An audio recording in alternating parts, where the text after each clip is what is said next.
Hi, we're Bill. And Lisa, and we've got a plan. To live full-time on a boat.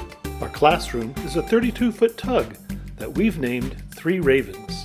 We've learned an awful lot, but still have so much more to learn. And we want to share what we've learned with you in hopes that we could educate and inspire you to follow your dreams. Join us on our journey.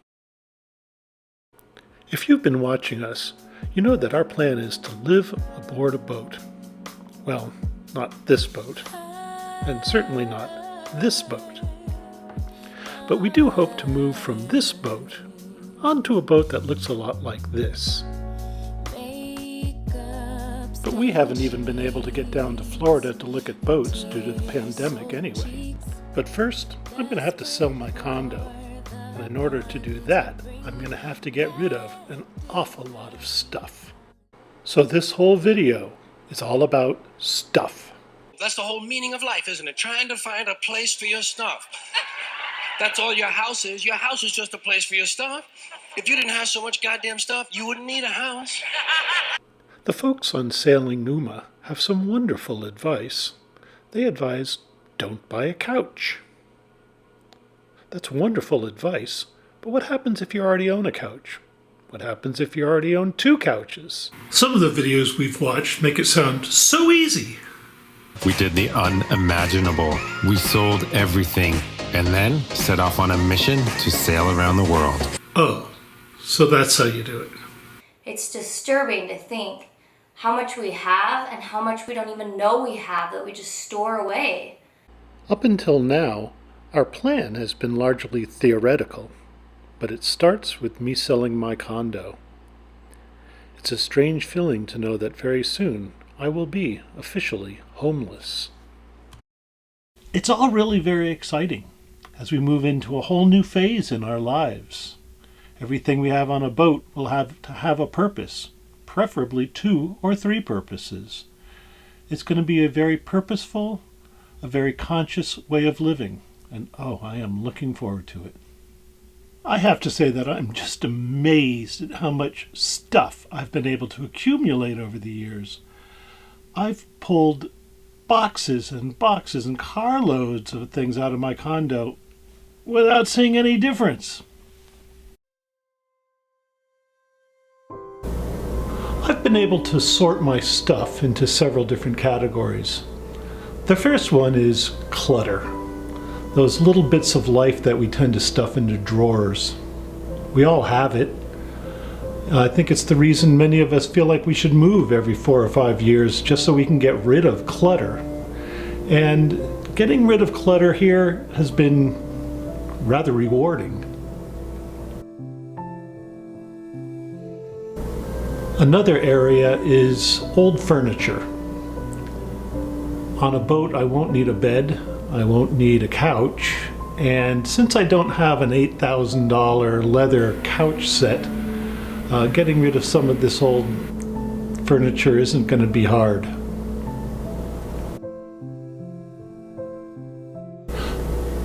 There's a group of stuff that I call somedays. You know, better hold on to this because I might need it someday. Probably at some point I thought, you know, someday I'm going to need this dowel. I better hold on to it.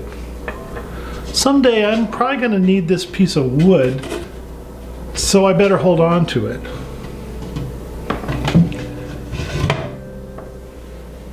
And I really have to wonder, why am I holding on to 2 unused car snow shovels? I'm not sure exactly when it happened, but I'm aware that someday passed.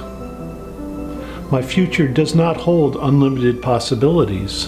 It holds one, living on a boat. And so all the things that I've been holding on to for someday, unless they're going to be needed on the boat, have to go.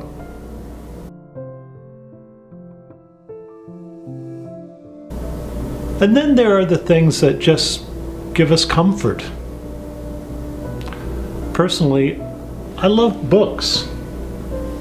I've got books going back to college. I never look at them. I don't read them again. but somehow I just have a very hard time letting them go. And I'm not looking forward to getting rid of my guitars. But there's a group of stuff that's going to be much more difficult to let go of. And it's those things we call memorabilia. The items that connect us to a person or a place or a time in our past that we like to remember. Photographs, awards, these sorts of things. These items we'll be storing away on the expectation that someday we'll be living off the boat. So whatever category it comes from, all of this stuff is going to have to go very soon.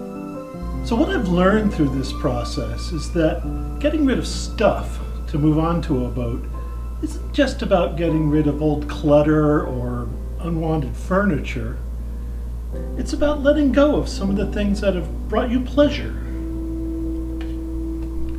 It's about letting go of things that connect you to family and people and places and things you've done.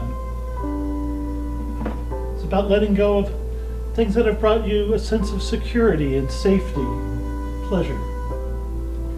And I think the only way that I could have done this is knowing that we are moving on to an epic adventure. Thanks for joining us on our journey as we learn an awful lot and have a lot of fun.